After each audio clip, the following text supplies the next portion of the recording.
বিশ্বাস করেন স্যার, আমি এই কাজ করিনি। ও আমার ছোট বোনের মতো। আমি কেন ওর সাথে এমন কাজ করব? আপনি এই ছেলেটার কথা বিশ্বাস করবেন না স্যার। ও সবার সামনে ভদ্র সেজে থাকলেও ওর ভিতরে একটা শয়তান আছে। আমি চুপচাপ দাঁড়িয়েছিলাম, তখন ও আমার শরীরে বাজেভাবে টাচ করেছে।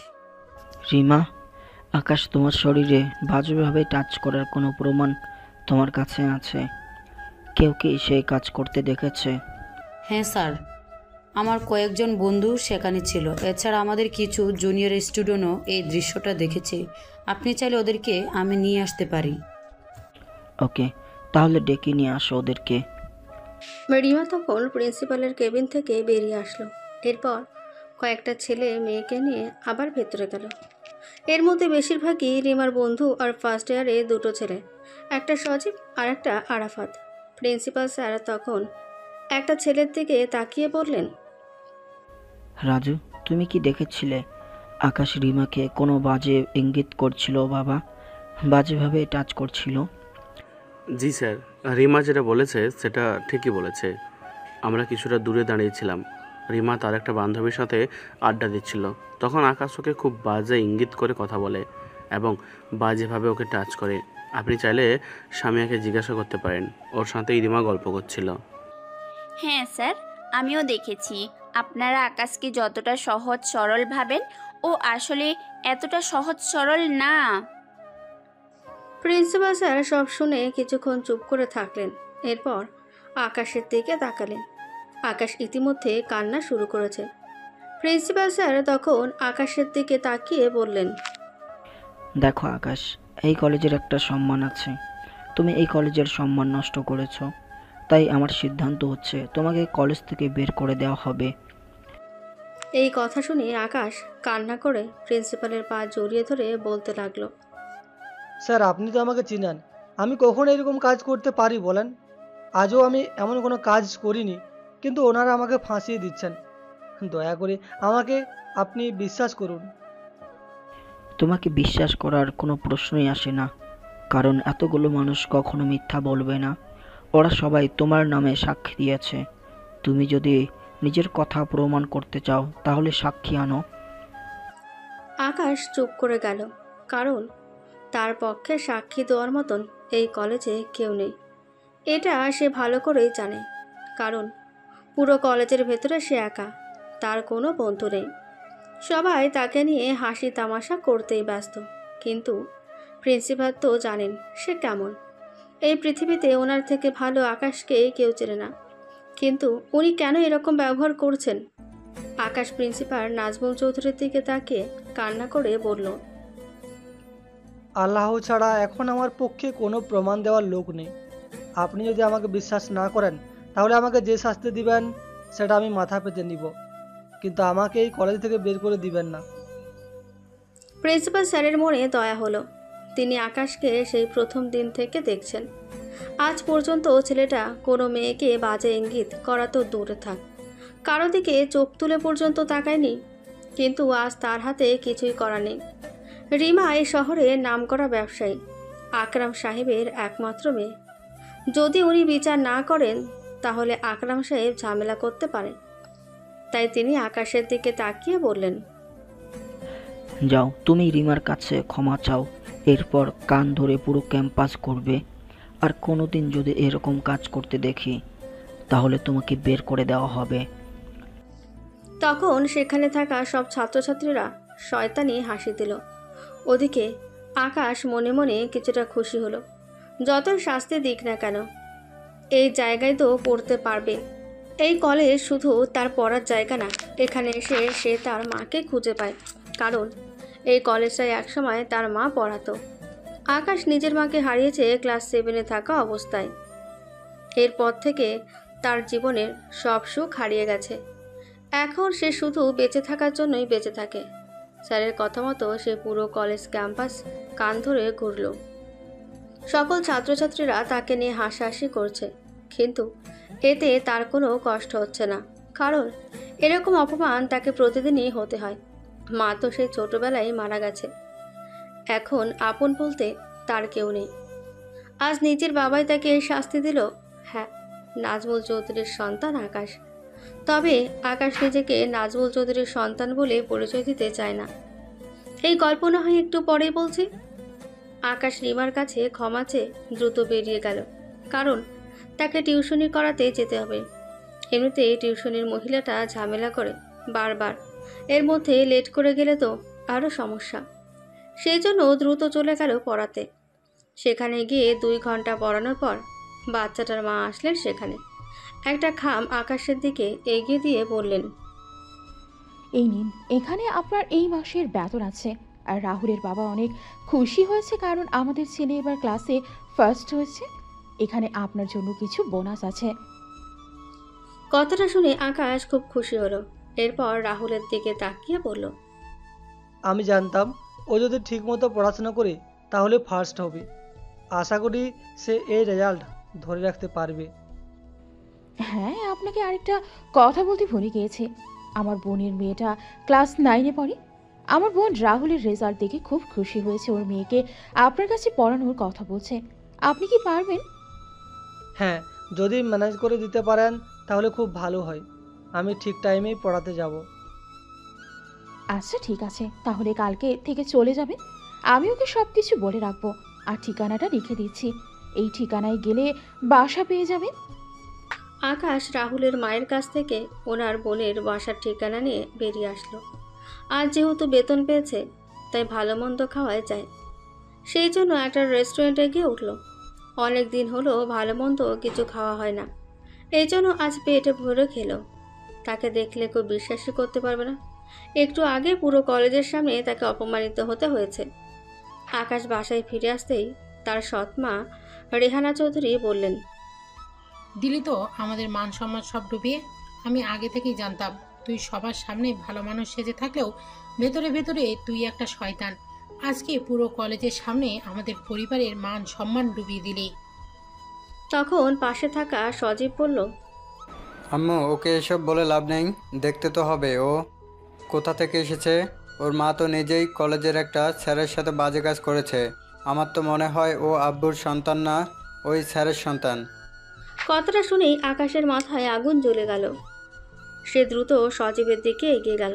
এরপর সজীবের কলার চেপে ধরে বলল, তোর এত বড় সাহস, তুই আমার মাকে নিয়ে বাজে কথা বলিস? আমার মা যে ওই অন্যায় কাজ করেনি সেটা সবাই জানে। আর ওইটার প্রমাণ হচ্ছে ওই স্যার এখন জেলে আছে আমার মায়ের নামে মিথ্যা অপবাদ দেওয়ার জন্য। তখন সজীবের মা এসে আকাশকে টান দিয়ে সরিয়ে ঠাস ঠাস করে 2টা থাপ্পড় বসিয়ে দিল আকাশের গালে। আকাশ গালে হাত দিয়ে দাঁড়িয়ে আছে। তখন রেহানা চৌধুরী চিৎকার করে বললেন, তোর এত বড় সাহস, তুই আমার ছেলের গায়ে হাত তুলিস? আমার ছেলে কি ভুল কোনো কথা বলেছে? তোর মায়ে ওই অন্যায়ের কাজটা করেছে, আর এই নির্দোষ স্যারকে নিজের ক্ষমতার জোর খাটিয়ে জেলে বন্দি করে রেখেছে। আকাশের মাথায় রাগ উঠে গেল। নিজের মৃত মায়ের সম্পর্কে এমন কথা শুনলে যে কোনো সন্তানেরই খারাপ লাগবে। আকাশেরও খারাপ লাগছে, তাই রেগে গিয়ে বলল, তো আপনি মনে হয় দুধে ধোয়া তুলসী পাতা। নিজের অবস্থান দেখেছেন, রাস্তায় থাকতেন, সেখান থেকে আমার বাবার পেছন ধরে ধরে এই বাড়িতে ঢুকেছেন, সেটা কি ভুলে গেছেন? এবার রেহানা চৌধুরী রেগে আকাশের কলার ধরে বললেন, তোর এত বড় সাহস, তুই আমাকে নিয়ে বাজে কথা বলিস? আজ তোর বাবা আসুক, এর একটা বিহিত আমি করেই ছাড়বো। বলেই রেহানা চৌধুরী আকাশকে ধাক্কা দিয়ে মেঝেতে ফেলে দিল। এরপর গটগট করতে করতে নিজের রুমের দিকে চলে গেলেন। আকাশ বিরক্ত হলো। সে জানে আজ তার বাবা বাসায় ফেরার পরেই এই মহিলা তার নামে আজে বাজে কথা বলবে। এইসব নিত্যদিনের ব্যাপার, তাই তার তেমন একটা গায়ে লাগে না। নিজের রুমে এসে পড়ার টেবিলে বসে গেল। সামনেই এইচএসসি পরীক্ষা। এই পরীক্ষায় তাকে ভালো রেজাল্ট করতেই হবে। এমনিতেও সে কলেজে কখনো সেকেন্ড হয়নি। সে রুমে বসে পড়ছিল। বেশ কিছুক্ষণ পর হঠাৎ নিচ থেকে চিৎকার চেঁচামেচির আওয়াজ শুনতেই সে বুঝতে পেরে যায় তার বাবা বাসায় ফিরে এসেছেন। কিন্তু যতক্ষণ তাকে না ডাকা হয় ততক্ষণ সে রুমের মধ্যেই থাকে। হঠাৎ করে নাজমুল চৌধুরী তার নাম ধরে জোরে জোরে ডাকতে থাকেন। আকাশ নিচে যায়, গিয়ে নিজের বাবার সামনে দাঁড়ায়। তখন নাজমুল চৌধুরী বেশ রেগে বলেন, তুমি নাকি তোমার মাকে বাজে কথা বলেছ, এটা কি সত্যি? ও কি বলবে? এই ছেলেটা কি কখনো নিজের দোষ স্বীকার করেছে? সবার সামনে কি ভালো মানুষ সেজে থাকে, কিন্তু আড়ালে আড়ালে ও একটা বড় শয়তান। নাজমুল চৌধুরী এবার রেগে নিজের স্ত্রীর দিকে তাকালেন। রেহানা চৌধুরী বুঝতে পেরে চুপ মেরে গেলেন। তখন আকাশ মাথা নিচু করে বলে, হ্যাঁ বলেছি, উনি আমার মাকে নিয়ে আজে বাজে কথা বলছিলেন, আমার মায়ের চরিত্র নিয়ে প্রশ্ন তুলছেন, সেই জন্যই আমি এই কথা বলেছি। তখন রেহানা চৌধুরী এগিয়ে এসে নিজের স্বামীর দিকে তাকিয়ে বললেন, কি মিথ্যে কথা বলে ওই ছেলে! বাপ রে বাপ, আমি কখন ওর মাকে নিয়ে বাজে কথা বললাম? ওই যে আমার পাশে আমার ছেলে দাঁড়িয়ে আছে, ওকে জিজ্ঞেস করো আমি কি ওই কথা কখনো বলেছি? আমি শুধু ওকে একটু ধমক দিয়েছিলাম আজকে কলেজে ওই কাণ্ড ঘটানোর জন্য, আর সেটা নিয়েই ও আমাকে যা নয় তাই বলেছে। নাজমুল চৌধুরী চুপ মেরে গেলেন। তিনি বুঝতে পারছেন এখানে দুজনেই দোষী, কারণ রেহানা চৌধুরী যে মিথ্যে বলেছেন এটা তিনি খুব ভালো করেই বুঝতে পারছেন। তাই তিনি সবাইকে ধমক দিয়ে বললেন, বাড়িতে 1 সেকেন্ডের জন্য শান্তি পাওয়া যায় না তোমাদের জন্য? প্রতিটা দিন আসার পর তোমাদের এসব নাটক দেখতে হয়, আমি আর সহ্য করতে পারছি না। এখানে কেউ দুধে ধোয়া তুলসী পাতা নয়, তাই চুপচাপ যে যার কাজে যাও। বলে নাজমুল চৌধুরী রেগে নিজের রুমের দিকে চলে গেলেন। আকাশ সেখানে আর এক মুহূর্ত দাঁড়ালো না, নিজের রুমে চলে আসলো। তার বিরক্ত লাগে এসব। পরের দিন সকাল হতেই রেহানা চৌধুরীর মা আর তার ভাই আশিক বাসায় এসে হাজির। রেহানা চৌধুরী তাদেরকে দেখে অনেক খুশি হলেন। আকাশ সবেমাত্র কলেজে যাওয়ার জন্য বের হয়েছে। ড্রয়িং রুমে পার হয়ে যাওয়ার সময় আশিক তার বোনকে উদ্দেশ্য করে বলল, কি রে আপু, এই ছেলের তো দেখি আদব কায়দা কিছু জানা নেই। এখানে দুজন মুরব্বি বসে আছে, তাদেরকে সালাম করবে, ভালো মন্দ জিজ্ঞাসা করবে, এটা ওকে শিখিয়ে দিতে হবে? বাদ দে ভাই, ওর কোনো শিক্ষা আছে নাকি? আকাশ কোনো প্রতিক্রিয়া না দেখেই সেখান থেকে বেরিয়ে এলো। সে বেরিয়ে আসতেই রেহানা চৌধুরীর মা শামীমা সুলতানা বেশ গম্ভীর কণ্ঠে নিজের মেয়েকে বললেন, আর কত সহ্য করবি এই ছেলেটাকে? তুই কি বুঝতে পারছিস না, এই ছেলে যতদিন এখানে থাকবে ততদিন তোর হাতে কিছুই আসবে না। যত দ্রুত সম্ভব এই ছেলেকে বাসা থেকে বের কর। আম্মা, আমি তো কতভাবে চেষ্টা করলাম, কিন্তু এই ছেলেকে কোনোভাবেই বাসা থেকে বের করতে পারছি না। আর তুমি তো জানো তোমার জামাই কেমন, কিছুতেই এই ছেলেকে বাড়ি থেকে বের করতে রাজি হবে না। তোকে অনেক কষ্টে এই বাড়িতে ঢুকিয়েছি, এই পুরো সম্পত্তি আমাদের চাই আপু। যদি এভাবে ওই ছেলেকে বের করতে না পারিস তাহলে দুনিয়া থেকে উঠিয়ে দে, তবুও আমরা ওকে সম্পত্তির ভাগ নিতে দিব না। ইতিমধ্যে নাজমুল চৌধুরী কলেজে চলে গেছেন, সেই জন্য রেহানা চৌধুরীর সুবিধা হলো। তিনি নিজের ভাইকে নিয়ে গভীর ষড়যন্ত্র করতে বসলেন। তিনি তার ভাইকে উদ্দেশ্য করে বললেন, তুই একটা বুদ্ধি দে ভাই, এই ছেলেকে কিভাবে শেষ করা যায়? ওকে যদি বাসায় মারতে চাই তাহলে তো আমাদেরকেও এই বাড়ি ছাড়া হতে হবে, অন্যভাবে চেষ্টা করতে হবে। আরে আপা, তোকে কোনো চিন্তা করতে হবে না। তুই আর আম্মা রাজি থাকলে আমি ওর মতো ছেলেকে ফু দিয়ে উড়িয়ে দিতে পারবো। শুধু তোরা বলিস না, দেখে আমি অপেক্ষা করছি। এই না হলে আমার ছেলে, আর অপেক্ষা করতে হবে না, যা করার হয় কর, আর সময় নেই। এই ছেলেটা কয়েকদিন পরেই নিজের সম্পত্তি দাবি করে বসবে, তখন আমাদের জন্য ওকে সরানোটা আরও ঝামেলা হয়ে যাবে। তাই আগে থাকতে ওকে রাস্তা থেকে সরাতে হবে। আম্মা, ওকে শেষ করা আর এমন কি ব্যাপার? কয়েকটা ভাড়া করা গুন্ডাকে কিছু টাকা দিয়ে দিলেই তো ওকে রাস্তায় মেরে ফেলবে। আমি বলে দিব পিছন থেকে এসে যেন গাড়ি চাপা দিয়ে যায়, সবাই মনে করবে অ্যাক্সিডেন্ট হয়েছে। খুব ভালো বুদ্ধি ভাই, যেখানে যত ইচ্ছা খরচা কর, এরপরও আমি এই ছেলেটাকে আমার পথ থেকে সরাতে চাই। ঠিক আছে, আমি দেখছি কি করা যায়। ওদিকে আকাশ কলেজে যেতেই দেখে নীলা দাঁড়িয়ে আছে। নীলাকে দেখে সে সোজা ক্লাসের দিকে হাঁটা শুরু করে, কারণ মেয়েটা তাকে কয়েকদিন ধরে ভীষণ জ্বালাতন করেছে। নীলা তার সাথে পড়েছে এতদিন, কিন্তু হঠাৎ করে মেয়েটা অদ্ভুত আচরণ শুরু করেছে। সে নাকি আকাশকে ভালোবাসে। আকাশ নিজেও অবাক হয়, কারণ তার মধ্যে এমন কিছু নেই যেটা দেখে মেয়েরা ইমপ্রেস হবে। আকাশ পালিয়ে যাচ্ছে দেখে নীলা দ্রুত তার সামনে আসলো। এরপর হাত ধরে বলল, কি হলো আকাশ, তুমি আমাকে দেখে পালিয়ে যাচ্ছ কেন? আজব, তোমাকে দেখে পালাবো কেন? ক্লাসের টাইম হয়ে যাচ্ছে, ক্লাস করতে যাচ্ছি। আমিও তো ক্লাসে যাব, কিন্তু তুমি আমাকে ইগনোর করো কেন আকাশ? দেখো নীলা, তুমি যেটা চাচ্ছ এটা সম্ভব না। আমি আর তুমি সমান না। তুমি দেখতে সুন্দর, তোমার বাবার টাকা পয়সাও আছে, আর আমি কে? আমি সৎ মায়ের অত্যাচারে জর্জরিত একজন মানুষ। আমাকে বিয়ে করে তুমি সুখী হতে পারবে না। আমি তো তোমার মায়ের সাথে সংসার করব না, আমি তোমাকে বিয়ে করতে চাই, তোমার সাথে সংসার করতে চাই। সেখানে তোমার মায়ের কথা আসছে কেন? অবশ্যই আসবে, কারণ আমার নিজের কিছুই নেই। আমি যেই বাড়িতে থাকি সেই বাড়িতে আমারই কোনো মর্যাদা নেই। সেখানে তুমি আমার স্ত্রী হলে তুমি ওখানে সম্মান পাবে, তার কি গ্যারেন্টি আছে? দেখো আকাশ, তোমাকে একটা কথা ক্লিয়ার বলি, আমি তোমাকে এভাবে আর দেখতে পাচ্ছি না। সব কিছু নিজের হওয়ার পরেও তুমি কেন ওদেরকে এই সুযোগটা দিচ্ছ? তুমি ওদের বিরুদ্ধে কেস করতে পারো। ওয়েট, এই কথা একবার বলেছ, আবার মুখ দিয়ে উচ্চারণ করবে না। তুমি কাদের বিরুদ্ধে কেস করতে বলছো? আমার নিজের বাবার বিরুদ্ধে? বলে আকাশ দ্রুত গতিতে ক্লাসের দিকে চলে গেল। নীলা পেছন থেকে ডাকলো, কিন্তু আকাশ না শুনেই ক্লাসে চলে গেল। এরপর ক্লাস করে বের হওয়ার সময় নীলা আকাশের সাথে কথা বলতে চাইল, কিন্তু সে না শুনেই টিউশনি করাতে চলে গেল। টিউশনি শেষ করে সন্ধ্যায় বাড়ি ফিরতেই তারা মাথায় আগুন ধরে গেল, কারণ ড্রয়িং রুমে তার মায়ের ছবিটা ভাঙা অবস্থায় পড়ে আছে। এই বাড়িতে তার মায়ের স্মৃতি বলতে এই ছবিটাই ছিল, কিন্তু সেটাও এখন ড্রয়িং রুমে গড়াগড়ি খাচ্ছে। এটা দেখে সে চিৎকার করতে শুরু করলো। তখন তার সৎমা আর তার পরিবার সেখানে হাজির হলো। এখনও নাজমুল চৌধুরী বাসায় ফিরেনি, হয়তো কোনো কাজে আটকে গেছেন। আকাশকে চিৎকার করতে দেখে তার সৎমা বললেন, এটা বাড়ি নাকি কোনো নঙ্গরখানা?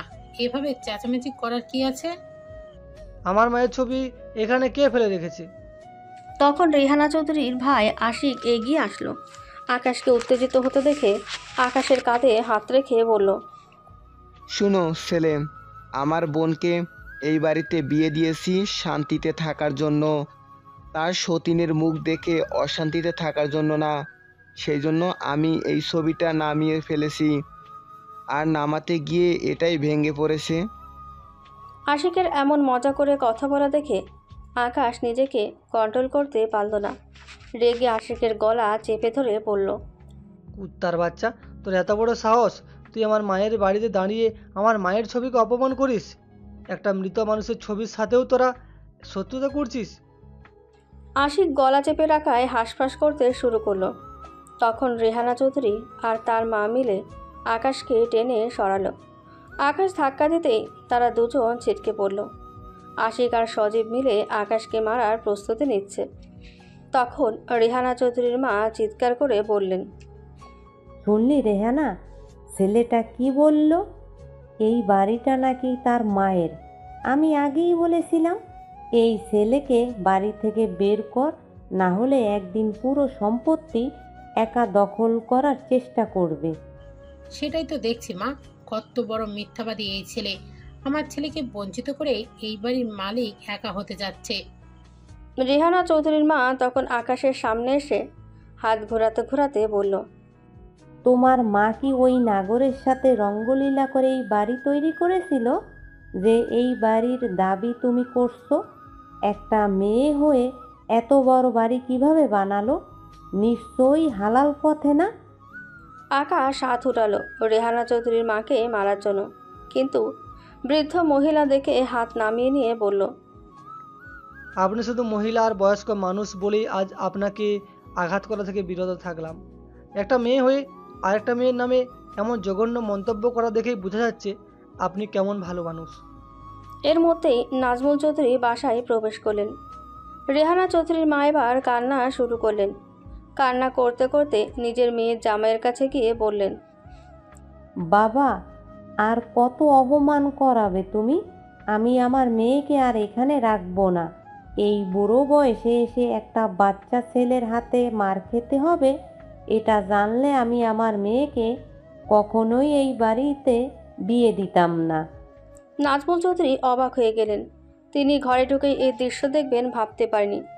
সেই সময় রেহানা চৌধুরী দৌড়ে এসে নিজের মায়ের সাথে যোগ দিয়ে বললেন, আমি আর এক মুহূর্ত এই বাড়িতে থাকবো না, চলে যাবো এই বাড়ি ছেড়ে। যেখানে আমার মাকে সম্মান করা হয় না, সেখানে আমার থাকার প্রশ্নই আসে না। তোমার ছেলে আজ আমার মায়ের গায়ে হাত তুলেছে।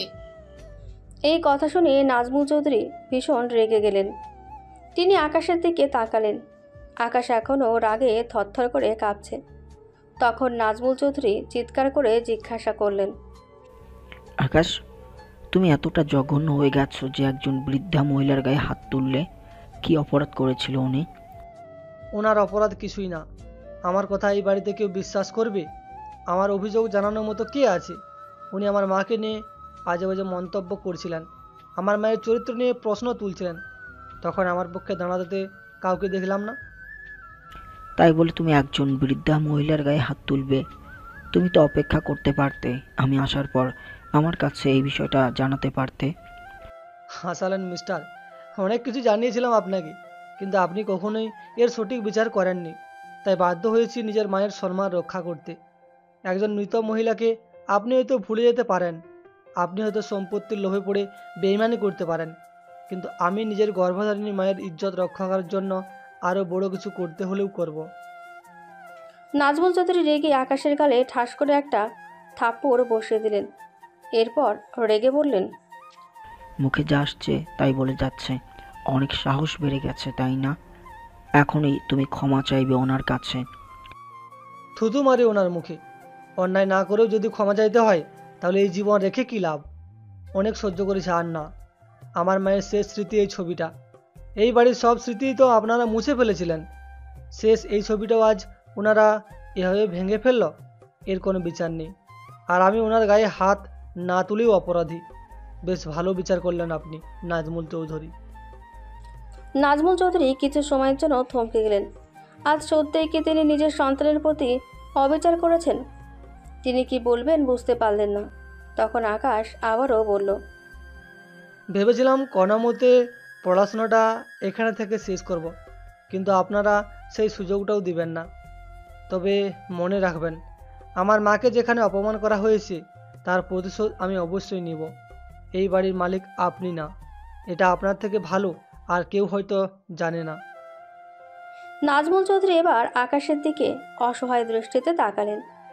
আকাশকে এত কড়া কথা বলতে তিনি কখনোই দেখেননি। ওনার সন্তান যে খুব কষ্ট পেয়েছে এটা তিনি বুঝতে পারছেন। পায়ের কাছে নিজের প্রাক্তন স্ত্রীর ছবিটা ভেঙে পড়ে থাকতে দেখে তিনি নিজেও বেশ রেগে গেলেন। আকাশের দিকে তাকাতেই আকাশ রেগে নিজের রুমে চলে গেল। এদিকে নাজমুল চৌধুরী তখন ছবিটা হাতে নিয়ে রেহানা চৌধুরীর দিকে তাকিয়ে বললেন, এই ছবিটা এখানে কে নামিয়েছে? রেহানা চৌধুরী নাজমুল চৌধুরীকে রেগে যেতে দেখে দ্রুত এগিয়ে আসলেন। আস্তে করে বললেন, আসলে এই ছবিটা অনেক ময়লা হয়ে গিয়েছিল, সেই জন্যই হাসিকে বলেছিলাম পরিষ্কার করতে। ও পরিষ্কার করতে গিয়েই ভেঙে ফেলেছে। নাটক করবে না রেহানা, আমি খুব ভালো করেই জানি এটা ইচ্ছা করেই তোমরা ভেঙেছ। আমি এই বাড়িতে আর কোনো অশান্তি চাই না। আমি অনেকবার দেখেছি এটা আকাশ নিজের হাতে পরিষ্কার করে। তোমাদের এত দরদ কোথা থেকে আসলো এই ছবির প্রতি? দেখো তুমি কিন্তু আমাকে ভুল বুঝছো। আমি কোনো ভুল করছি না, আমি জানি কে কি করতে পারে, তাই সাবধান করে দিচ্ছি। আরেকদিন যদি এরকম কোনো ঘটনা এই বাড়িতে ঘটে, তাহলে আমার খারাপ রূপটা তোমরা দেখে ফেলবে। অনেক সহ্য করেছি তোমাদেরকে, তোমরা নিজেরাও নিজেদের লিমিট ক্রস করছো। বলে নাজমুল চৌধুরী নিজের রুমে গিয়ে দরজা বন্ধ করে দিলেন। তার কানে এখনও আকাশের কথাগুলোই বাজছে। তিনি নিজের সন্তানকে এতটা অসহায় কিভাবে করতে পারলেন?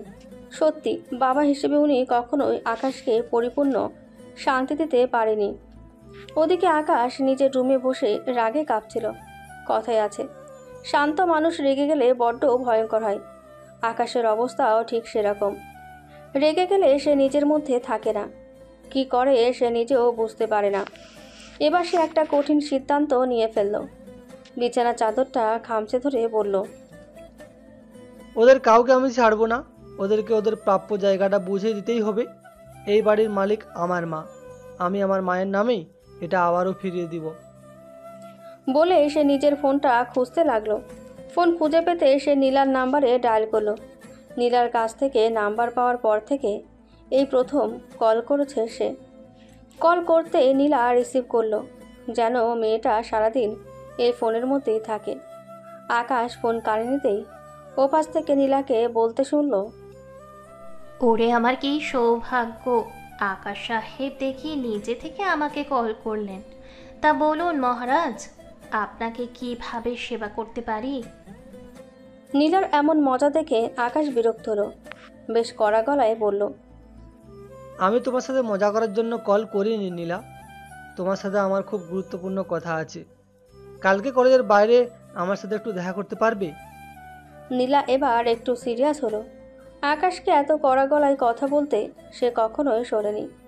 শান্ত শিষ্ট ছেলেটার কণ্ঠে এমন কড়া কথা শুনে সে শান্ত হয়ে বলল, ওকে ঠিক আছে, তাহলে কাল সকাল 10টায় কলেজের বাহিরে যে পার্কটা আছে ওইখানে দেখা করব।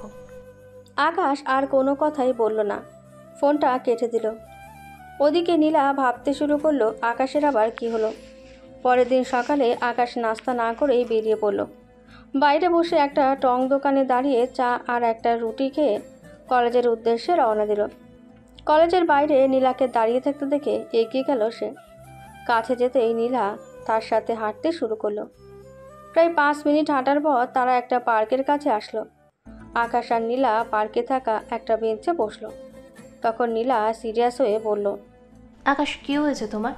কালকে রাতে কল করে এমন রাগী কণ্ঠে কথা বললে, আজকে আবার মুখ গোমরা করে বসে আছো, কোনো সমস্যা?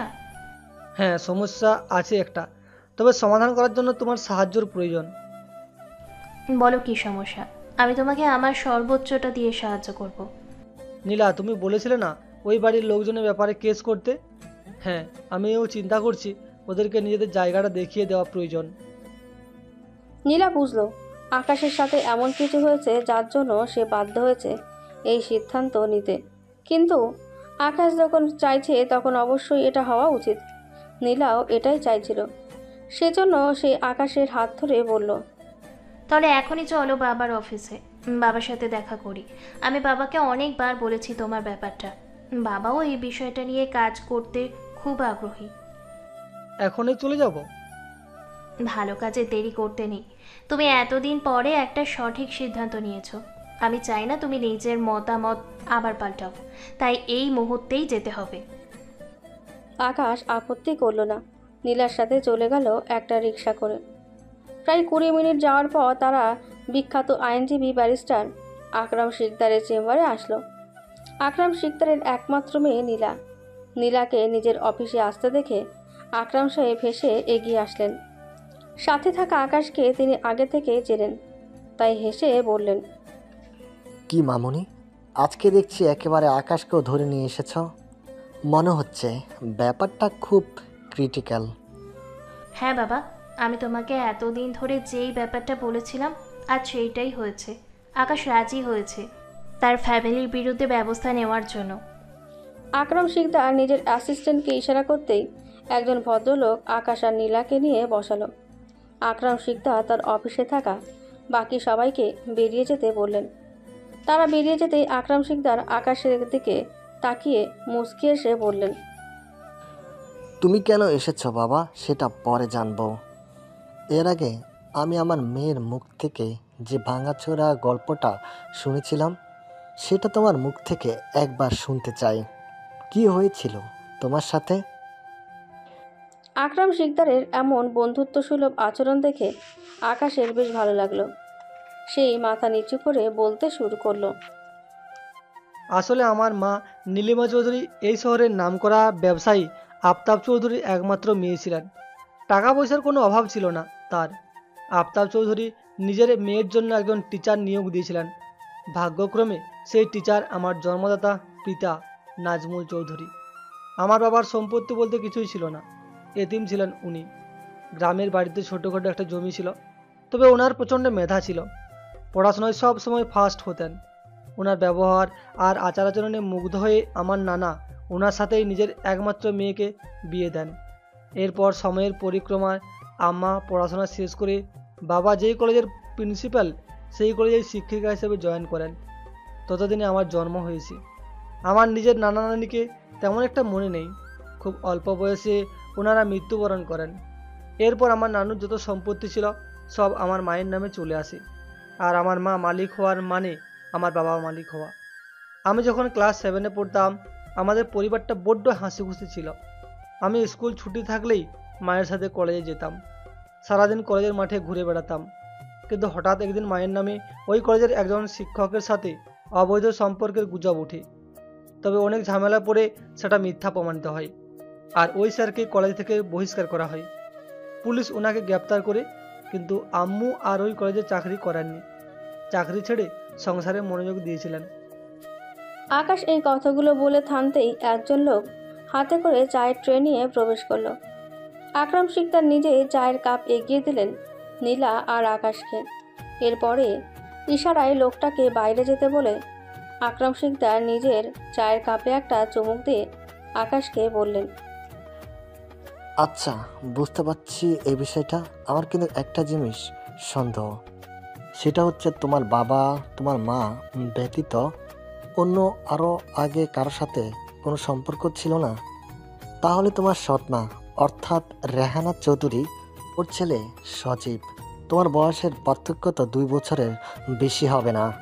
ও কি তোমার বাবার সন্তান নাকি অন্য কোনের লোকের? না, ও আমার আপন ভাই না। যখন আম্মু চাকরি ছেড়ে সংসারে মনোযোগী হলেন তখন হঠাৎ একদিন আম্মু ভীষণ অসুস্থ হয়ে পড়েন। ডাক্তারের কাছে নিয়ে গেলে জানতে পারি আম্মুর ব্রেন ক্যান্সার। এরপর থেকে আমরা সবাই অনেক ভেঙে পড়ি। তবে সবচেয়ে আফসোসের ব্যাপার হচ্ছে আমার মা যখন মৃত্যুশয্যায় কাতরাচ্ছিলেন তখন আমার বাবার কলেজে আমার মায়ের জায়গায় চাকরি করতে আসা আরেক মহিলা, যে কিনা সন্তান সহ ডিভোর্সি, তার সাথে সম্পর্কে লিপ্ত হন। আমি এই ব্যাপারে কিছু জানতাম না। টানা 10 মাস ব্রেন ক্যান্সারের সাথে লড়াই করে যখন আমার মা মৃত্যুবরণ করেন তার 3 মাস পরেই আমার বাবা আমাকে দেখাশোনার নাম করে ওই মহিলাকে বাসায় নিয়ে আসেন, যার কিনা আমার সমবয়সী একটা সন্তান ছিল। আমি এখনও বুঝি না আমি ক্লাস 8-এ থাকা অবস্থায় আমার কি এমন দেখাশোনার প্রয়োজন ছিল যার জন্য উনানে আরেকটা বিয়ে করতে হলো। কথাগুলো বলতে বলতে আকাশ প্রায় কান্না করে দেবে এমন অবস্থা। তখন আকরাম শিকদার তাকে সান্ত্বনা দিয়ে বললেন, আচ্ছা, যেটা হওয়ার হয়ে গেছে। ভাগ্য আমাদেরকে আরও খারাপ পরিস্থিতিতে মুখোমুখি করে। এগুলো নিয়ে মন খারাপ করার কিছুই নেই। আমরা এখন আসল আলোচনায় আসি। ওই সম্পত্তির কি হলো? ওটা কি তোমার মা তোমার নামে লিখে দিয়েছিলেন? না আঙ্কেল, ওই সম্পত্তি মা আমার নামে লিখিয়ে দিয়েছিলেন। মা অসুস্থ থাকা অবস্থায় একটা হুইল করেছিলেন, যেখানে লেখা ছিল আমার 18 বছর বয়স হওয়ার আগ পর্যন্ত এই সম্পত্তি বাবার আন্ডারে থাকবে। কিন্তু যখন আমার বয়স 18 হয়ে যাবে তখন এই পুরো সম্পত্তির মালিক আমি কখনোই চাইনি এই সম্পত্তি দখল করতে। আমি চাইতাম বাবা যেভাবে ইচ্ছা সেভাবেই চলুক। একটা মানুষের নিজের জীবনের স্বাধীনতা আছে, আমি তাদের জীবনে হস্তক্ষেপ করতে চাইছিলাম না। কিন্তু দিনের পর দিন তারা আমার মায়ের উপরেই আক্রমণ করছিল, তাই আর সহ্য করতে না পেরে এই সিদ্ধান্ত নিয়েছি। আকরাম শিকদার চুপ হয়ে গেলেন। সেটা যে ভেতর থেকে একদম ভেঙে পড়েছে এই ব্যাপারটা তিনি বুঝতে পারলেন। সেই জন্য বললেন, আচ্ছা ঠিক আছে, তাহলে আমি আজ থেকে কাজ শুরু করছি। কোর্টে কাগজপত্র জমা দিতে হবে। তুমি কালকে কাগজপত্র নিয়ে আরেকবার এসো, এরপর আমি এদিকটা সামনে নিব। ওকে আঙ্কেল, তাহলে আজকে আমরা আসি। ঠিক আছে, আর আমার মেয়েটাকে একটু দেখে রেখো বাবা। আমি কখনো আমার মেয়ের পছন্দের উপরে আপত্তি করি না। সে তোমাকে ভীষণ ভালোবাসে, আমাকে প্রায় তোমার কথা বলে। এখন তোমরা দুজনেই প্রাপ্তবয়স্ক, সিদ্ধান্ত তোমাদের। আমার পক্ষ থেকে কখনোই কোনো আপত্তি থাকবে না। আকাশ বেরিয়ে কোনো কথাই বলল না। কি বলবে সে? নীলাকে নিয়ে এসব চিন্তা সে কখনোই করেনি, কিন্তু নীলার বাবার কথা শুনে মনে হচ্ছে তারা অনেক আগে থেকেই এই ব্যাপারটা নিয়ে চিন্তা করছে। আকাশ নীলার সাথে বেরিয়ে বাসায় চলে আসলো। এরপর রুম খুঁজে সেই কাগজটা বের করলো, যেটা এতদিন ধরে অযত্নে ফেলে রেখেছিল। ভেবেছিল হয়তো এটা আর কোনোদিন কাজে আসবে না। পরের দিন সকাল সকাল সে চলে গেল আকরাম শিকদারের অফিসে, গিয়ে কাগজটা দিয়ে আসলো। আকরাম শিকদার সেটা নিয়ে কাজ শুরু করলেন। এদিকে আকাশ চলে আসলো কলেজে। নীলা এখনও আসেনি, তাই তার সাথে কথা বলার মতো কেউ নেই। আকাশ চুপচাপ ক্যাম্পাসের একটা কোণায় বসে ফেসবুক স্ক্রল করছিল। তখন পাশে একটা মেয়ে দাঁড়িয়ে বলে, আকাশ ভাইয়া কেমন আছো? আকাশ মাথা তুলে তাকাতে দেখতে পায় ফার্স্ট ইয়ারের একটা মেয়ে দাঁড়িয়ে আছে। মেয়েটার পরিচয় না জানলেও মুখটা আগে অনেকবার দেখেছে, তাই সে হাসি মুখে উত্তর দিল, হ্যাঁ ভালো আছি, কোনো দরকার আপু? আচ্ছা আকাশ ভাইয়া, আমি কি তোমার থেকে বড়? তুমি আমাকে আপু বলছো কেন? আমি তো তোমার নাম জানি না, কি বলে ডাকবো? আমার নাম মারিয়া। আমি তোমাকে অনেক দিন থেকে ফলো করছি, কিন্তু কলেজে কেউ তোমাকে পাত্তা দেয় না, ব্যাপারটা আমার খুব খারাপ লাগে। আরে সমস্যা নেই, আমি এসব নিয়ে খারাপ করি না। তোমার মন খারাপ না হলে কি হবে? আমার ভীষণ মন খারাপ হয়। সবাই তোমার সাথে কেন এত বাজে ব্যবহার করে? তুমি তো কত ভালো। বলতে বলতে আকাশের পাশে বসে পড়ল মারিয়া। ঠিক তখনই কোথা থেকে নীলা এসে বলল তাদের সামনে। আকাশ নীলাকে দেখে মনে মনে হাসলো।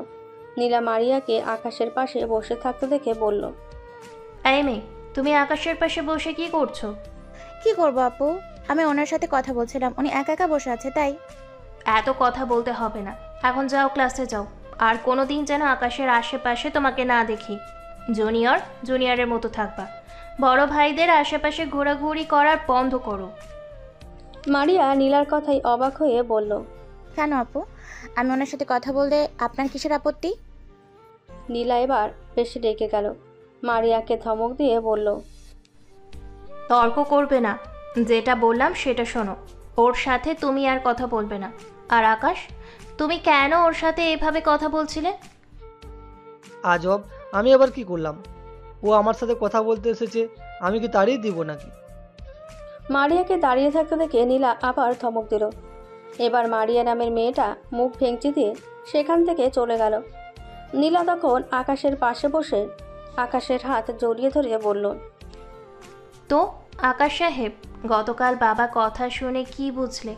বাবা আমাদের দুজনের ব্যাপারটা নিয়ে সিরিয়াস।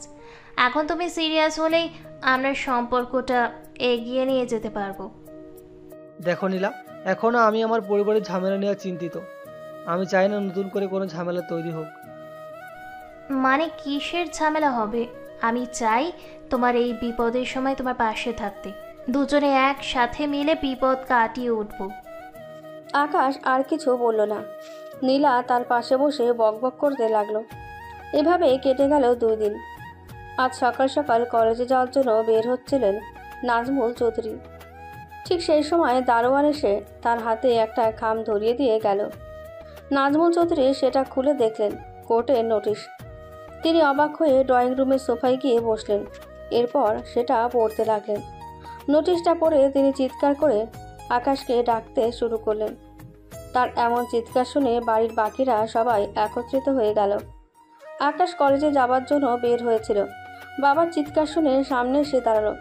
তখন নাজমুল চৌধুরী কাগজটা আকাশের সামনে ধরে বললেন, এটা কিসের নোটিশ আকাশ? এটা তো আপনি পড়লেই বুঝতে পারবেন।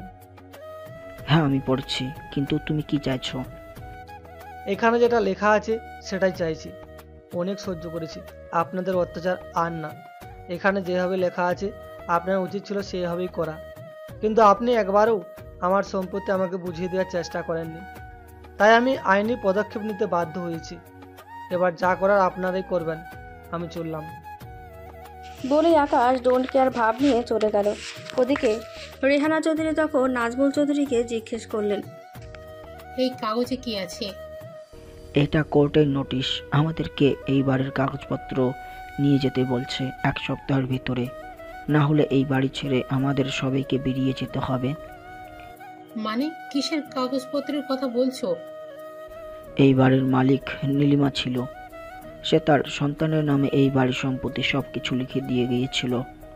আকাশের 18 বছর হওয়ার পর এই সম্পত্তি তাকে বুঝিয়ে দেওয়ার কথা ছিল, কিন্তু আমি সেই দিন তাকে কোর্ট থেকে নোটিশ এসেছে, যদি বাড়ির মালিকানা নিজের বলে প্রমাণ করতে পারি তাহলে সেটা কোর্টে জমা দিতে হয়, আর না হলে এই বাড়ির ছেলে সবাইকে বেরিয়ে যেতে হবে। এই কথা শুনে রেহানা চৌধুরী এবং তার মা ভাই সবাই আকাশ থেকে পড়ল। তারা কি করবে বুঝতে পারছিল না। তখন রেহানা চৌধুরীর মা এগিয়ে এসে নাজমুল চৌধুরীকে বললেন, এর মানে কি জামাই বাবা, তুমি এই বাড়ির মালিক নও? না, এই বাড়ির সমস্ত সম্পত্তি সব কিছুর মালিক আমার শ্বশুর মশাই ছিলেন।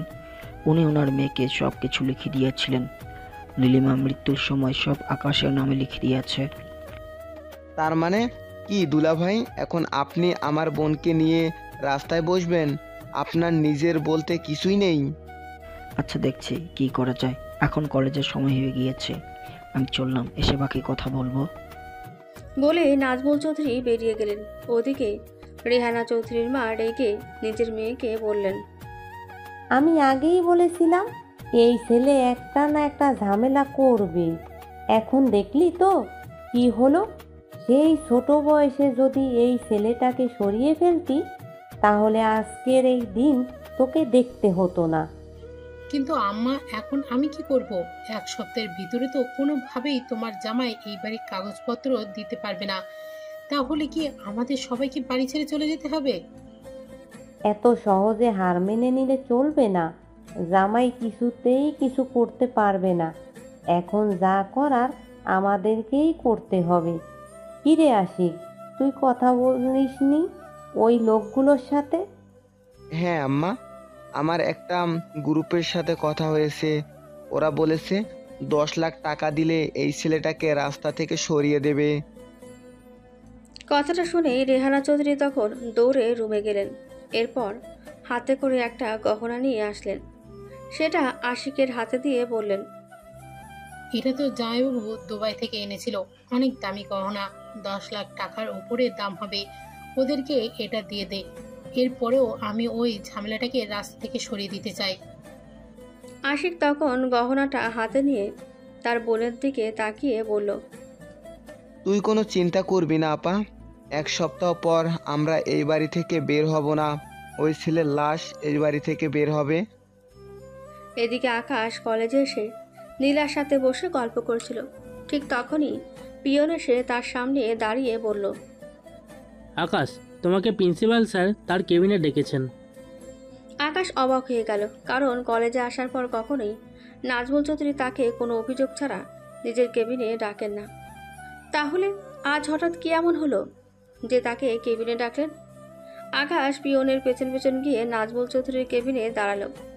নাজমুল চৌধুরী পিয়নকে বাইরে যেতে বলে আকাশকে বসতে বলেন। আকাশ নাজমুল চৌধুরীর সামনে থাকা চেয়ারে বসে বলল, স্যার আমাকে ডেকেছিলেন?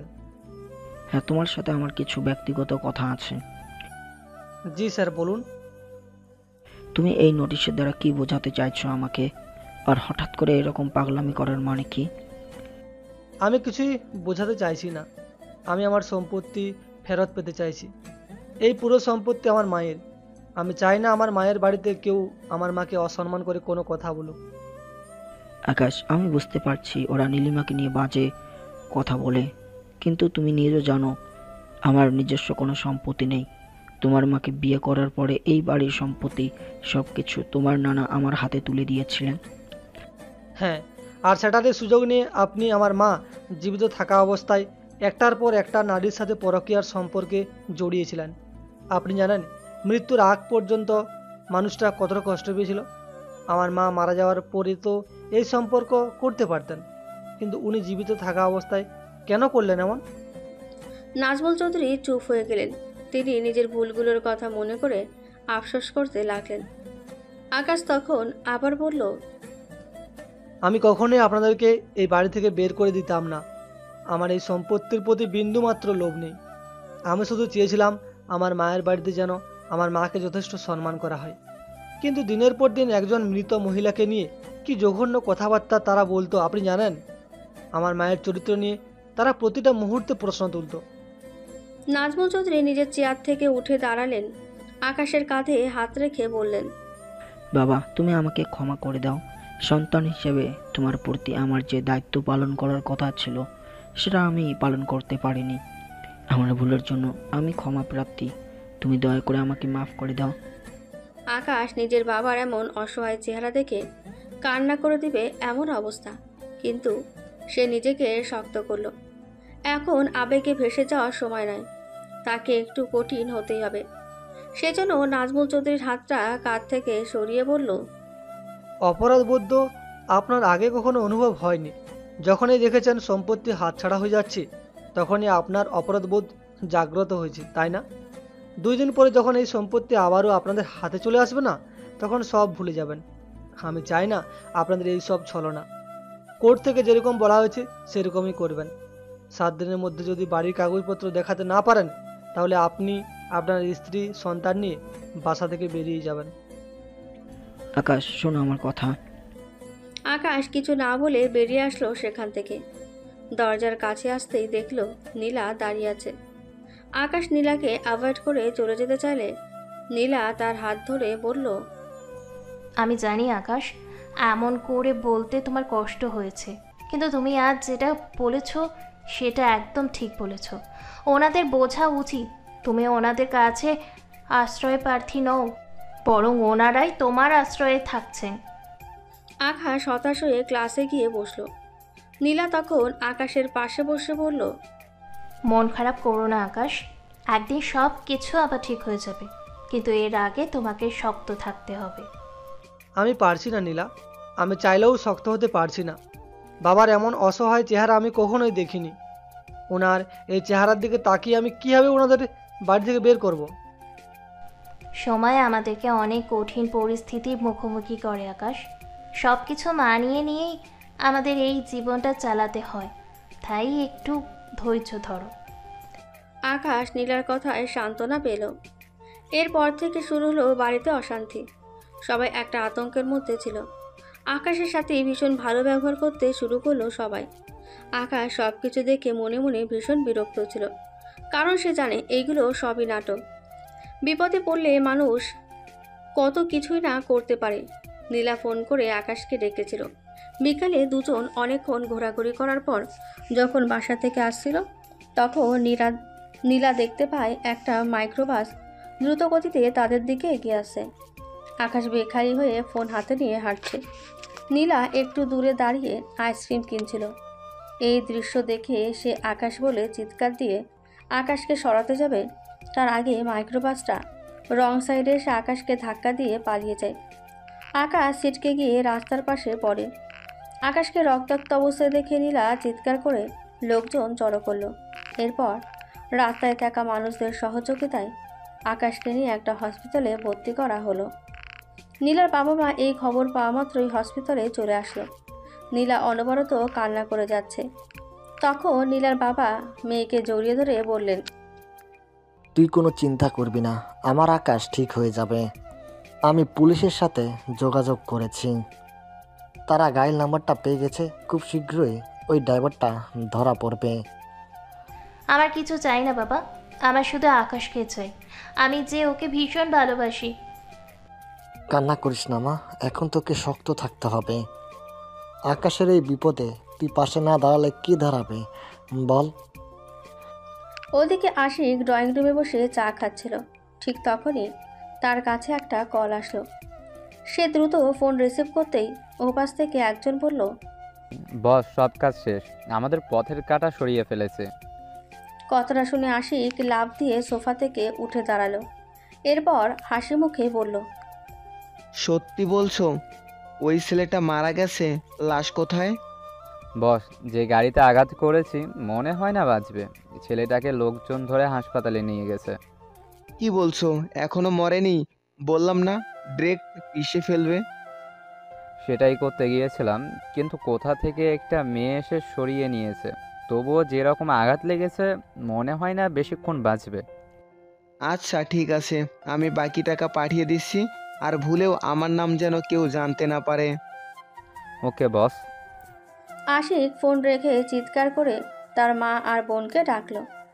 তারা আসতেই আশি খুশিতে লাফাতে লাফাতে বলল, আপারে আপা, ওই ছেলেটা তো শেষ। মানে কি বলছিস আশিক? সত্যি বলছি আপা, ওই ছেলেটাকে একটু আগে আমার লোক গাড়ি চাপা দিয়েছে। বেশি সময় হাতে নেই, কিছুক্ষণের ভিতরেই মরার খবর পেয়ে যাবি। এই কথা শুনে রেহানা চৌধুরীর মা নিজের ছেলের কাছে এসে মাথায় হাত বুলিয়ে বললেন, এই না হলে আমার ছেলে, এখন চুপচাপ নাটক চালিয়ে যেতে হবে, যাতে জামাই কিছু বুঝতে না পারে। এমন অভিনয় করব যাতে আমরা কিছুই জানি না। ওদিকে নাজমুল চৌধুরী এখনও নিজের ছেলের এই অবস্থার ব্যাপারে বিন্দু মাত্র অবগত নন। তিনি নিজের মতো চিন্তায় ব্যস্ত। যখন বাসায় ফিরলেন তখন দেখলেন সবাই বেশ নিশ্চিন্তে বসে আছে। তাদেরকে এমন নিশ্চিন্তে বসে থাকতে দেখে নাজমুল চৌধুরীর আরও রাগ হলো। তিনি চুপচাপ দরজা বন্ধ করে নিজের রুমে বসে রইলেন। গত 2-3 দিন ধরে তিনি মাথার মধ্যে এক বোঝা চাপিয়ে ঘুরে বেড়াচ্ছেন। অপরাধ বোধ কাজ করছে নিজের মধ্যে। তার কাছে বারবার মনে হচ্ছে তিনি অনেক বড় অপরাধ করেছেন। এদিকে পুরো রাত আতঙ্কের মধ্যে কাটল নীলা এবং তার পরিবারের। নীলার বাবা আকরাম শিকদার কতক্ষণ পরপর গিয়ে ডাক্তারের সাথে কথা বলছেন। ভোর রাতের দিকে ডাক্তার এসে আকরাম শিকদারকে বলল, আকরাম শেখ, রোগীর অবস্থা খুবই খারাপ, অনেক রক্ত চলে গেছে। আপনি বি নেগেটিভ রক্ত জোগাড় করতে পারবেন? আমাদের ব্লাড ব্যাংকে বি নেগেটিভ রক্ত নেই। আকরাম শিকদারের স্ত্রী সামিয়া শিকদার পাশ থেকে এসে বললেন, আমার রক্তের গ্রুপ বি নেগেটিভ। ডক্টর, আমি রক্ত দিব, চলুন আপনি। ঠিক আছে, আমার সাথে চলুন। ডক্টরের সাথে সামিয়া শিকদার ভেতরে চলে গেলেন। নীলা একটু আগে রান্না করতে করতে ঘুমিয়ে পড়েছে। তাকে একটা রুমে শুইয়ে দিয়ে আকরাম শিকদার বাইরে অপেক্ষা করতে শুরু করলেন। তখন পুলিশ ইন্সপেক্টর ফারহান তালুকদার সেখানে আসলো। আকরাম শিকদারকে বসে থাকতে দেখে তার সামনে দাঁড়িয়ে বলল, স্যার, আমরা ওই গাড়িটার ব্যাপারে তথ্য পেয়েছি। ওটা রামু নামের একটা সন্ত্রাসীর নামে রেজিস্টার করা আছে। এই কথা শুনে আকরাম শিকদার উঠে দাঁড়ালেন। এরপর সন্ধিয়ান দৃষ্টিতে তাকিয়ে বললেন, তাহলে আমার সন্দেহ ঠিক, এটা কোনো অ্যাক্সিডেন্ট নয়, এটা সম্পূর্ণ স্থগিত করা একটা হামলা। আকাশের সাথে তার পরিবারের ঝামেলা হচ্ছে। আমার মনে হয় তারাই এই কাজ করেছে। সেটা তো ওই রামুকে ধরলেই জানতে পারবো। আমার টিম খবর পাওয়ার পর থেকেই রামুকে খোঁজ করছে। ওকে পেয়ে গেলেই আসল অপরাধীর কাজ পর্যন্ত আমরা পৌঁছে যাব। ওকে অফিসার, আপনি যত দ্রুত সম্ভব ওই অপরাধীকে ধরুন। ভুলে যাবেন না, আকাশ আমার মেয়ের জামাই হতে চলেছে। আপনি নিশ্চিন্তে থাকতে পারেন স্যার, আমরা আমাদের সর্বোচ্চ চেষ্টা চালিয়ে যাচ্ছি। পুলিশ ইন্সপেক্টর চলে গেল। আকরাম শিকদার বসে চিন্তা করতে থাকলেন। একটা পরিবার কত জঘন্য হলে পরিবারেরই আরেকজন সদস্যকে মেরে ফেলতে চায়। পরের দিন সকালে নাজমুল চৌধুরী ব্রেকফাস্ট করতে বসেছেন। তখন হঠাৎ করেই পুলিশ প্রবেশ করলো বাড়িতে। তিনি পুলিশ দেখে কিছুটা চমকে গেলেন। ভাবলেন হয়তো তাদেরকে বাড়ি থেকে বের করে দেওয়ার জন্য পুলিশ চলে এসেছে। তিনি টেবিল ছেড়ে উঠে দাঁড়ালেন। তখন ইন্সপেক্টর ফারহান তালুকদার নাজমুল চৌধুরীর সামনে গিয়ে বলল, বাহ, আপনার সন্তান হসপিটালে মারা যাচ্ছে আর আপনি এখানে বসে খাবার খাচ্ছেন। নাজমুল চৌধুরী হতবাক হয়ে গেলেন। তার সন্তান হসপিটালে, এর মানে কি? পাশে তাকিয়ে দেখলেন সজীব সোফায় বসে গেম খেলছে। তার মানে কি আকাশের কিছু হলো? তিনি ইন্সপেক্টরের দিকে তাকিয়ে বললেন, এর মানে কি ইন্সপেক্টর, আমার সন্তানের কি হয়েছে? আপনার ছেলে আকাশের কালকে অ্যাক্সিডেন্ট হয়েছিল। সে গতকাল বিকাল থেকে ইমার্জেন্সিতে আছে, মৃত্যুর সঙ্গে লড়াই করছে, আর আপনারা কিছুই জানেন না। এই কথা শুনে নাজমুল চৌধুরী পাগলের মতন করতে শুরু করলেন। তিনি তাড়াহুড়ো করে বললেন, কি বলছেন অফিসার, আমি তো এই ব্যাপারে কিছু জানি না। আমার ছেলে কোন হসপিটালে আছে, চলুন আমাকে ওখানে নিয়ে যান। এখন আর আমাদের সামনে নাটক করতে হবে না। আমাদের কাছে স্পষ্ট ইনফরমেশন আছে আকাশের সাথে আপনাদের ঝামেলা হচ্ছে, আর আমরা খবর নিয়ে জানতে পেরেছি ওইটা সাধারণ কোনো অ্যাক্সিডেন্ট ছিল না। এটা সম্পূর্ণ প্ল্যান করে করা একটা হামলা। একজন সন্ত্রাসীর মাধ্যমে এটা করা হয়েছে। সুতরাং আমাদের সন্দেহের তালিকায় প্রথমেই এই পরিবার রয়েছে। কি বলছেন অফিসার? আপনারা কি পাগল হয়ে গেছেন? আমি আমার সন্তানকে কেন মারতে যাব? আপনারা প্লিজ এরকম কথা বলবেন না। দেখুন, আমাদের কাছে যেরকম ইনফরমেশন আছে আমরা সেরকম কথাই বলবো। আপনাদের শুধু এটা জানাতে এসেছি যে আমরা এই ব্যাপারটা নিয়ে তদন্ত করছি, তাই কেউ পালানোর চেষ্টা করলে বিপদে পড়বেন। নাজমুল চৌধুরী অবাক হলেন। এরপর পুলিশের কাছ থেকে হসপিটালের ইনফরমেশন নিয়ে তিনি পাগলের মতো হসপিটালে যেতে শুরু করলেন। ওদিকে আকাশের মরেনি শুনে রেহানা চৌধুরী এবং তার মা আর ভাই চিন্তায় পড়ে গেল। তারা বসে প্ল্যান শুরু করে দিলেন, এখন কি করবেন। তখন রেহানা চৌধুরীর মা বললেন, আমার মনে হয় এখন আমাদের এখানে থাকা ঠিক হবে না। এমনিতেই এই বাড়ি জামাইয়ের নামে কোনো দিন হবে না। ওই ছেলে মরবে বলে মনে হয় না। আপাতত আমরা আমাদের বাড়িতে চলে যাই। যদি জামাই এই বাড়িটা পেয়ে যায় তাহলে আবার ফিরে আসব। কিন্তু মা, আশিক তো বলল ওই ছেলেটা বাঁচবে না, অবস্থা খুবই খারাপ। এখন আমরা যদি এইখানে থেকে চলে যাই তাহলে পুলিশ তো আমাদেরই সন্দেহ করবে, ভাববে আমরা পালিয়ে গেছি। বোকার মতো কথা বলবি না রেহানা। এখন আমাদেরকে সত্যি সত্যিই পালিয়ে যেতে হবে, না হলে সত্যি যদি সবাই জানতে পেরে যায় তাহলে আমাদের সবাইকে জেলে পচে মরতে হবে।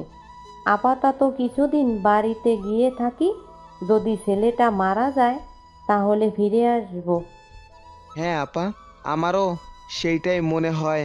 পুলিশ যে মাত্রায় তদন্ত শুরু করেছে তাতে আমাদের উপর বিপদ নিশ্চিত চলে আসবে। ওদিকে নাজমুল চৌধুরী হসপিটালে গিয়ে দেখলেন ব্যারিস্টার আকরাম শিকদার আর তার পরিবার বসে আছে। নীলা কান্না করছে। যিনি ব্যারিস্টার আকরাম শিকদারকে আগে থেকে চেনেন, সেই জন্য দ্রুত গিয়ে জিজ্ঞাসা করলেন, আকরাম সাহেব, আমার ছেলের কি হয়েছে? আকরাম সাহেব এমনিতেই চিন্তায় ছিলেন। এর মধ্যে নাজমুল চৌধুরীর এমন প্রশ্নে তিনি খুব বিরক্ত হলেন। কিছুটা কড়া কণ্ঠে বললেন, কেন, কি হবে? আপনারা যেটা চেয়েছিলেন সেটাই হয়েছে। তবে আফসোসের ব্যাপার হচ্ছে আকাশ মারা যায়নি। কালকে থেকে আজকে তার অবস্থা আরও ভালো হয়েছে। ডাক্তার বলেছে হয়তো আজকের মধ্যে জ্ঞান ফিরে আসতে পারে। আপনি কি বলছেন আকরাম ভাই? আমি কেন এরকম করব? আমি নিজের ছেলেকে কেন মারতে চাইব? দয়া করে এরকম কথা বলবেন না। এসব কি করে হলো বলুন দয়া করে। এবার নীলা রেগে গেল। উঠে দাঁড়িয়ে নাজমুল চৌধুরীর দিকে আঙুল তাক করে বলল, মিথ্যা নাটক করবেন না মিস্টার নাজিমুল চৌধুরী। আমি আপনাকে খুব ভালো করেই চিনি। কলেজেই তো আপনি আপনার আসল রূপ দেখিয়ে দিয়েছেন। বারবার নিজের সন্তানকে অপরাধী বানিয়ে পুরো কলেজের সামনে অপমানিত করেছেন। এখন যখন আকাশ নিজের অধিকার ফিরে পেতে চাইছে তখন তাকে পথ থেকে সরিয়ে দিতে চাচ্ছেন। এতটা নিষ্ঠুর আপনি? নীলামা, বিশ্বাস করো, আমি এই ব্যাপারে কিছু জানি না। আমি আমার ছেলেকে কেন মারতে চাইবো মা? তুমি আমাকে ভুল বুঝছো। দয়া করে আমাদের সামনে নাটক করবেন না। আমি আকাশকে ভালোবাসি। আকাশের কাছ থেকে আমি সব শুনেছি। আমার তো মনে হয় আপনি এখন কনফার্ম হতে এসেছেন আকাশ মারা গেছে কিনা। নাজমুল চৌধুরী কথাগুলো সহ্য করতে পারলেন না। এবার তিনি কান্নাই করে দিলেন। আকরাম শিকদার এবং তার পরিবার সেটার দিকে তাকালো না পর্যন্ত নাজমুল চৌধুরী গিয়ে ডাক্তারের সাথে কথা বলতে লাগলেন। ডাক্তার জানালো আগের থেকে অবস্থা কিছুটা ভালো। সেজন্য তিনি কিছুটা চিন্তামুক্ত হয়ে বাসায় ফিরে গেলেন এবং ডাক্তারকে বললেন যদি জ্ঞান ফিরে আসে তাহলে তাকে জানাতে। কিন্তু তিনি বাসায় গিয়ে অবাক হলেন, কারণ তিনি বাসায় ঢুকতে দেখতে পেলেন বাড়ির বাকিরা সবাই বেরিয়ে যাওয়ার প্রস্তুতি নিচ্ছে। তাদেরকে এভাবে ব্যাগ নিয়ে বের হতে দেখে নাজমুল চৌধুরী বললেন, কি ব্যাপার, তোমরা সবাই কোথায় যাচ্ছ? রেহানা চৌধুরীর মা তখন নাজমুল চৌধুরীর সামনে এসে অসহায় হওয়ার অভিনয় করে বললেন, জামাই বাবা, আর তো মাত্র কদিন, একদিন, তারপরে এই বাড়ি তোমার হাত থেকে চলে যাবে। তখন আমি আমার পরিবার নিয়ে কোথায় থাকব? সেজন্য আমি বাড়িতে চলে যাচ্ছি আমার মেয়েকে নিয়ে। যদি থাকার কোনো ব্যবস্থা করতে পারো তাহলে আবার ফিরে আসব। কিন্তু মা, এই মুহূর্তে আপনারা চলে গেলে আমি যে একা হয়ে পড়ব, আর সজীবের কি হবে? তখন নাজমুল চৌধুরীর সৎ ছেলে সজীব এগিয়ে এলো নাজমুল চৌধুরীর সামনে। এরপর অদ্ভুত এক ভঙ্গি করে বলল, দেখুন মিস্টার নাজমুল চৌধুরী, আপনার সাথে আমার কোনো সম্পর্ক নেই। আমার বাবা যথেষ্ট সম্পত্তির মালিক। আমি আমার বাবার কাছে ফিরে যাচ্ছি। আমি শুধুমাত্র আমার মায়ের জন্য এখানে ছিলাম। যখন মা এখানে থাকবে না, তখন আপনার সাথে আমার কোনো সম্পর্ক থাকার প্রশ্ন আসে না। পাগল হয়ে গেছো সজীব? ছোটবেলা থেকে আমি তোমাকে বড় করেছি। এখন তুমি তোমার বাবার কাছে ফিরে গিয়ে কি প্রমাণ করতে চাইছো? আমি এটাই প্রমাণ করতে চাইছি যে আপনি আমার বাবা নন। আমাকে যিনি জন্ম দিয়েছেন, আমি তার কাছে ফিরে যাব। আর আপনার কি আছে যে আমাকে এখানে রাখবেন? টাকা পয়সা, ধন সম্পত্তি বলতে তো কিছুই নেই। বর্তমানে আপনি তো একজন রাস্তার ফকির। এই কথা শুনে নাজমুল চৌধুরী ভীষণ রেগে গেলেন। তিনি সজীবকে মারার জন্য হাত তুলতেই আশিক এসে নাজমুল চৌধুরীর হাত চেপে ধরলেন। এরপর বলল, একদম এই ভুল করবেন না দুলাভাই। আমার ভাগিনের গায়ে হাত তোলার সাহস আপনার কি করে হলো? আপনি কোন অধিকারে তার গায়ে হাত তুলছেন? আমাকে অধিকার শেখাচ্ছ আশিক? দিনের পর দিন আমার কাছ থেকে টাকা নিয়ে তুমি চলেছ। একটার পর একটা বাহানা দেখিয়ে কয়েকদিন পর পর টাকা নিয়েছ। তোমার এই ভাগিনা ছোটবেলা থেকে আমার খেয়ে পয়ে বড় হয়েছে। আজ তুমি তাকে কোন অধিকারের শাসন করছি সেটা জিজ্ঞেস করছো? তাহলে আগে কেন জিজ্ঞেস করলে না যে কোন অধিকারে সেখানে থাকছে? নাজমুল চৌধুরী তাদেরকে আর আটকালেন না। তিনি বুঝে গেছেন জীবনের সবচেয়ে বড় ভুল সিদ্ধান্ত তিনি রেহানা চৌধুরীর সাথে সম্পর্ক করেই করেছিলেন। সেটার জন্যই তার আজকেই অবস্থা। এক ছেলে হসপিটালের বেডে শুয়ে আছেন, আর স্ত্রী তো কষ্ট পেতে পেতে পৃথিবী থেকে বিদায় নিয়েছেন। নাজমুল চৌধুরী নিজের করা কৃতকর্মের জন্য আফসোস করতে লাগলেন। এত বড় ভুল তিনি কিভাবে করলেন? ওদিকে একটু আগেই রামুকে পুলিশ ধরেছে একটা ভাড়া বাসা থেকে। এরপর থেকে তাকে জিজ্ঞাসাবাদ শুরু হয়েছে। অনেকক্ষণ মুখ বন্ধ করে থাকলেও অবশেষে সে সব সত্যি স্বীকার করেছে। এই কাজ কাদের কথাই করেছে সব বলেছে। পুলিশ তথ্য পাওয়ার সঙ্গে সঙ্গে আকরাম শিকদারকে সব জানিয়ে দিল। এরপর নাজমুল চৌধুরীর বাসায় চলে আসলো আশিক এবং তার মা বোনকে ধরার জন্য। কিন্তু বাসায় এসে নাজমুল চৌধুরী ছাড়া অন্য কাউকে পেল না। তখন পুলিশ ইন্সপেক্টর ফারহান তালুকদার রেগে নাজমুল চৌধুরীকে বলল, আপনাকে বলেছিলাম এই বাড়ি থেকে কাউকে যেতে দিবেন না। আমাদের তদন্ত চলমান, তাহলে আপনি কেন আপনার স্ত্রী আর সন্তানকে যেতে দিলেন? নাজমুল চৌধুরী তখন অসহায় কণ্ঠে পুলিশ ইন্সপেক্টরের দিকে তাকিয়ে বললেন, আমার কিছুই করার ছিল না অফিসার। তারা জোর করে চলে গেছে। আর আমার বর্তমানে যে অবস্থা, আমার তাদেরকে আটকানোর মতো শক্তি সামর্থ্য কিছুই নেই। এসব কথা বললে কি করে হবে? আপনি জানেন আপনার ছেলে আকাশকে কারা মারতে চেয়েছিল? না, কারা এই কাজ করেছে বলুন, আমি তাদের নিজের হাতে শাস্তি দিতে চাই। আপনাকে শাস্তি দিতে হবে না, আমরা অবশ্যই অপরাধীকে খুঁজে বের করব। তবে জেনে রাখুন, আপনার স্ত্রী রেহানা চৌধুরী এবং তার ভাই আশিক দুজনেই ওই রামু নামের সন্ত্রাসীর সাথে কন্ট্যাক্ট করেছিল আকাশকে মেরে ফেলার জন্য। ভাগ্য ভালো, একটুর জন্য আকাশ বেঁচে গেছে। এই কথা শুনে নাজমুল চৌধুরী আর বুঝতে বাকি রইল না কেন তারা একটু আগে বাসা থেকে চলে গেল। তখন নাজমুল চৌধুরী নিজের রাগ চেপে রাখতে না পেরে বললেন, ওরা এখনো বেশি দূর যেতে পারেনি, একটু আগেই বের হয়েছে। 7 নম্বর সেক্টর 211 নাম্বার বাসাটাই হচ্ছে আমার শ্বশুর বাড়ি। ওখানে গিয়েছে ওরা। যত দ্রুত সম্ভব ওদেরকে ধরুন, না হলে পালিয়ে যেতে পারে। এই কথা শুনতেই পুলিশ ইন্সপেক্টর ফারহান তালুকদার দ্রুত তার ফোর্স নিয়ে বেরিয়ে পড়লেন রেহানা চৌধুরী আর তার পরিবারকে ধরার জন্য। এদিকে নাজমুল চৌধুরীর কাছে কল আসলো আকাশের জ্ঞান ফিরেছে। তিনি দ্রুত হসপিটালের দিকে যেতে লাগলেন। ওদিকে নীলা আকাশের পাশে বসে কান্না করছে। আকাশ হাতে পায়ে ব্যান্ডেজ করা অবস্থায় শুয়ে নীলার কান্না দেখছে। কিছুক্ষণ চুপ করে থাকার পর সে অনেক কষ্ট করে কথা বলার চেষ্টা করলো। আস্তে করে বলল, আচ্ছা হয়েছে তো, এখন আমি ঠিক আছি, আর কান্না করতে হবে না। প্লিজ কান্না অফ করো। তোমার কান্না দেখতে আমার ভালো লাগছে না। নীল তখন আকাশের কাছে গিয়ে আকাশের মাথায় হাত বুলিয়ে দিতে দিতে বলল, তোমার কিছু হয়ে গেলে আমার কি হতো আকাশ? কিছু হয়নি তো, আর কান্না করতে হবে না। তোমার বাবা মাও কি এখানে? হ্যাঁ, তারা এখানেই আছে। নীলা গিয়ে তার বাবা মাকে নিয়ে আসলো। আকাশ নীলার বাবা মায়ের সাথে কথা বলল, কিন্তু নীলার বাবা আকরাম শিকদার সব সত্যি জানার পরেও আকাশকে জানালেন না। কারণ এখন এই ব্যাপারটা যদি আকাশ জানতে পারে তাহলে মানসিকভাবে আরও ভেঙে পড়বে, যার জন্য তার সুস্থ হতে আরও দেরি হবে। তারা কিছুক্ষণ আকাশের সাথে কথা বলার পর যখন থেকে বের হলো তখন দেখলেন নাজমুল চৌধুরী হন্তদন্ত হয়ে হসপিটালে ঢুকছেন। নীলা আবার রেগে গেল। নাজমুল চৌধুরী আকরাম সাহেবের সামনে এসে বললেন, আকাশের নাকি জ্ঞান ফিরেছে, আপনারা প্লিজ আমার ছেলের সাথে আমাকে দেখা করতে দিন। এই কথা শোনা মাত্রই নীলা আকাশের কেবিনের সামনে গিয়ে হাত লম্বা করে দাঁড়িয়ে পড়ল। এরপর নাজমুল চৌধুরীর দিকে তাকিয়ে রাগী কণ্ঠে বলল, খবরদার মিস্টার নাজিমুল চৌধুরী, এইদিকে পা বাড়াবেন না। কেন এসেছেন এখানে? ও বেঁচে গেছে তাই হসপিটালে মারতে চলে এসেছেন? নীলামা, বিশ্বাস করো, আমি আমার ছেলের সাথে শুধু দেখা করতে চাই। দয়া করে তুমি আমাকে এটা থেকে বঞ্চিত করো না। হাসালেন মিস্টার নাজিমুল চৌধুরী। এতদিন আপনার এই মায়া কোথায় ছিল? দিনের পর দিন তাকে অপমান করেছেন, কখনোই তার মনের কথাগুলো শুনতে চাননি।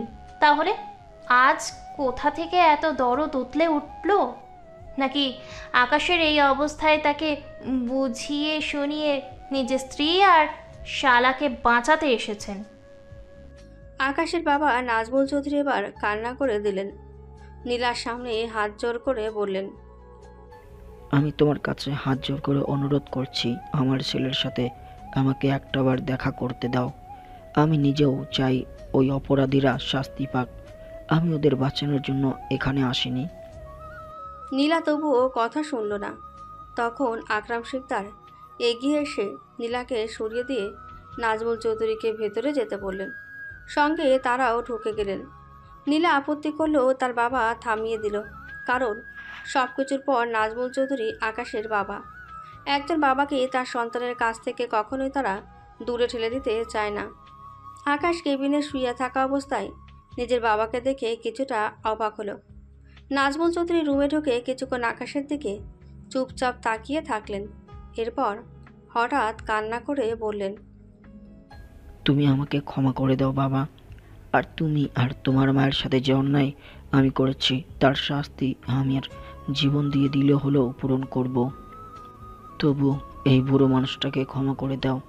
আজকের পর থেকে ওই বাড়িতে আমি আর পা দিব না। সব কিছু তোমার হাতে তুলে দিয়ে আমি না হয় কোনো বৃদ্ধাশ্রমে গিয়ে থাকবো। তবু এই পাপী মানুষটার প্রতি কোনো রাগ রেখো না, নাহলে যে আমি মরেও শান্তি পাবো না। নাজমুল চৌধুরীর এমন কান্না দেখে আকাশ নিজেও কান্না করে দিল। সে কখনো ভাবেনি তার বাবা এভাবে তার কাছে এসে ক্ষমা চাইবে। আকাশ চুপ করে আছে দেখে নাজমুল চৌধুরী আকাশের পাশে গিয়ে বসলেন।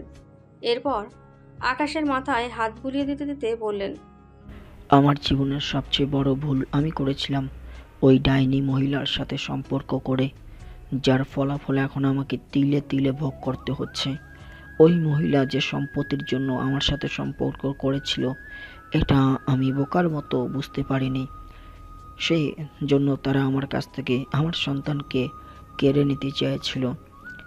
আমাকে তুমি ক্ষমা করে দাও বাবা, ক্ষমা করে দাও। আকাশ এখনও চুপচাপ কান্না করে যাচ্ছে। নাজমুল চৌধুরী নিজের হাতে আকাশের চোখের জল মুছে দিলেন। আরও 4-5 মিনিট কেটে গেল, সবাই নীরব। তখন ইন্সপেক্টর ফারহান তালুকদার সেখানে আসলেন। এসেই আকরাম শিকদারের দিকে তাকিয়ে বললেন, স্যার, আমার ফোর্স ইতিমধ্যে রেহানা চৌধুরী ও তার পুরো পরিবারকে গ্রেপ্তার করেছে। তাদের বিরুদ্ধে খুব শীঘ্রই আমরা ব্যবস্থা নিব। আপনাকে ব্যাপারটাই জানানো দরকার, এই জন্য বলতে আসলাম। আকাশের এখন কি অবস্থা? আকরাম শিকদার ফারহান তালুকদারকে বাইরে নিয়ে যেতে চাইলে আকাশ হাতের ইশারায় তাদেরকে থামিয়ে দিল। এরপর ফারহান তালুকদারের দিকে তাকিয়ে বলল, স্যার আমি বুঝতে পারছি না আপনি কিসের কথা বললেন। আর রেহানা চৌধুরী ও তার পরিবারকে গ্রেপ্তার করেছেন মানে তারা কি করেছে? ওনারাই তো আসল দোষী। রেহানা চৌধুরীর ভাই আশিক আর তার পুরো পরিবার মিলে আপনাকে মেরে ফেলার জন্য একজন সন্ত্রাসীকে ভাড়া করেছিল। আপনাকে যে গাড়ি দিয়ে ধাক্কা দেওয়া হয়েছিল ওটা ইচ্ছাকৃতভাবেই আপনাকে মেরে ফেলার জন্য। আকাশ এই কথা শুনে হা হয়ে গেল। আকরাম শিকদার তখন ফারহান তালুকদারকে বিদায় দিলেন, কারণ এখন এই ব্যাপারে যত কথা হবে ততই আকাশ মানসিকভাবে ভেঙে পড়বে। তিনি আকাশের কাছে গিয়ে বললেন, আকাশ বাবা, এর ব্যাপারে বেশি চিন্তা করতে হবে না, ওরা ওদের উপযুক্ত শাস্তি পাবে। ওদেরকে গ্রেপ্তার করা হয়েছে, এখন তোমাকে শক্ত থাকতে হবে। নাজমুল চৌধুরী তখন মাথা নিচু করে আকাশের দিকে তাকিয়ে চোখের জল মুছতে মুছতে বললেন, ভালো থেকো বাবা, আর পারলে আমাকে ক্ষমা করে দিও। আমি জানি আমার কারণে আজ এত সব হয়েছে। তুমি চাইলেও আমাকে ক্ষমা করতে পারবে না। এরপরেও এই বুড়ো মানুষটার প্রতি একটু দয়া করো। আমি চলে যাচ্ছি। বলে নাজমুল চৌধুরী উঠে দাঁড়ালেন। কেবিনের বাইরে পা রাখবেন তখনই পেছন থেকে আকাশ বলে উঠল, এতদিন তো সন্তানের থেকে দূরে ছিলেন, এখন যখন সব কিছু সুন্দর হয়েছে তখনও নিজের ছেলেকে ছেড়ে চলে যেতে চাইছেন? আমি একা কীভাবে বাঁচবো বাবা? এই কথা শুনে নাজমুল চৌধুরী বেশ জোরে কান্না করে দিলেন। হাউ মাউ করে কাঁদতে কাঁদতে এসে আকাশকে জড়িয়ে ধরলেন। আকাশ তখন নিজের বাবাকে জড়িয়ে ধরে বলল, আমি জানি বাবা তুমি আমাকে ভালোবাসো, শুধুমাত্র এতদিন তোমার চোখের সামনে ওই অমানুষগুলো একটা পর্দা টেনে দিয়েছিল, যার কারণে তুমি আমাকে ভুল বুঝেছো। আমার জীবনে আমি যা হারানোর তা হারিয়ে ফেলেছি, এখন আর কিছু হারাতে চাই না। সবাইকে নিয়ে ভালো মতো বাকি জীবনটা কাটাতে চাই। নাজমুল চৌধুরীর কথা বলতে পারছিল না। তিনি চুপচাপ শুধু নিজের ছেলের কথাগুলো শুনে গেলেন। তখন নীলা এসে নাজমুল চৌধুরীর কাছে দাঁড়িয়ে মাথা নিচু করে বলে, স্যার, আমি আকাশকে ভালোবাসি। আকাশের ওই রকম শারীরিক অবস্থা আমার মাথা ঠিক ছিল না, তাই আপনাকে কি বলতে কি বলেছি নিজেও জানি না। আপনি আমাকে ক্ষমা করে দিন প্লিজ। নাজমুল চৌধুরী তখন নীলাকে বুকে টেনে নিলেন। এরপর মাথায় হাত বুলাতে বুলাতে বললেন, আমি জীবনে মানুষ চিনতে ভুল করেছিলাম, কিন্তু আমার ছেলে ভুল করে নেই। তোমার মতো একটা মেয়ে যদি আমার ছেলের পাশে থাকে তাহলে আমার আকাশ কখনোই কোনো ভুল পথে পা বাড়াবে না। তুমি যা করছো একদম ঠিক করেছো মা। আকরাম শিকদার আর তার এই দৃশ্য দেখে নিজেরাও আবেগ আপ্লুত হয়ে পড়লেন। অবশেষে মেয়েকে নিয়ে তারা চিন্তামুক্ত হলেন। আকরাম শিকদার নাজমুল চৌধুরীর দিকে তাকিয়ে মুচকি এসে বললেন, বিআই সাহেব, এখন শুধু ছেলে মেয়েদেরকে নিয়ে থাকলে হবে? তাদের বিয়ের বিষয়টা তো আলোচনা করতে হবে। চলুন আমরা বাইরে বসে বিয়ের ব্যাপারটা আলোচনা করি। নাজমুল চৌধুরী হেসে আকাশরাম সাহেবের সাথে বেরিয়ে গেলেন বাইরে। এদিকে নীলা আকাশের কাছে গিয়ে তাকে আলতো করে জড়িয়ে ধরে বুকে মাথা রাখল। আকাশ তখন মুচকি এসে বলল, থ্যাংক ইউ নীলা। আমাকে ধন্যবাদ দেওয়ার কারণ? তোমার কারণেই তো আমার জীবনটা এত সুন্দর হলো। তুমি যদি না থাকতে তাহলে আমাকে হয়তো ওভাবেই অপমানিত হতে হতো, সারাটা জীবন কাটাতে হতো। মোটেও না, সময় আমাদেরকে সঠিক সিদ্ধান্ত নিতে বাধ্য করে। তুমি শুধু একটা ভয়ে গুটিয়েছিলে, ভয়টা যখন কাটিয়ে উঠেছ তখন সব কিছু সুন্দর হয়ে গেছে। ঠিক বলেছ। তাহলে এখন আমাদের বিয়েতে আর কোনো আপত্তি থাকলো না? কে বলেছে আপত্তি থাকলো না? আমি তোমাকে বিয়ে করব না। মানে? আমি তোমাকে কেন বিয়ে করব? তুমি কি আমাকে ভালোবাসি একবারও বলেছো? আমাকে ভালোবাসো না বলে অনেক পিছন পিছন ঘুরিয়েছো। আকাশ তখন মুচকি হেসে নীলার কপালে আলতো করে চুমু দিয়ে বলল, আমার এত কিছুর পরেও তুমি বুঝতে পারছো না তোমাকে আমার কতটা প্রয়োজন। তুমি না থাকলে এই আকাশ নিজের অস্তিত্ব হারাবে। সারা জীবন এইভাবেই আমার পাশে থাকবে তো? কথা দিচ্ছি, জীবনের শেষ পর্যন্ত তোমার পাশে এইভাবেই ছায়ার মতো থাকবো। বলে নীলা আরো শক্ত করে আকাশকে জড়িয়ে ধরল। তাদের জীবন এভাবেই চলতে থাকুক। গল্পটা কাল্পনিক হলেও বাস্তবে এমন হাজারো সৎ বাবা মা আছে যারা নিজের সৎ ছেলে মেয়েকে বোঝা মনে করে দিনের পর দিন অত্যাচার করে যাচ্ছে। আমাদের সমাজ এক অদ্ভুত নিয়মের মধ্যে বাধা পড়ে আছে, যেখানে সৎ ছেলে মেয়েকে পরিবারের বোঝা মনে করা হয়, কিন্তু দিন শেষে তো তারাও পরিবারেরই অংশ। আমাদের সমাজের এই কুসংস্কার কেটে গিয়ে আসুন সবাই মিলে বৈষম্যহীন শান্তির সমাজ গড়ে তুলি। আজ এই পর্যন্তই, দেখা হবে পরবর্তী কোনো গল্পতে। সেই পর্যন্ত সবাই ভালো থাকবেন, সুস্থ থাকবেন।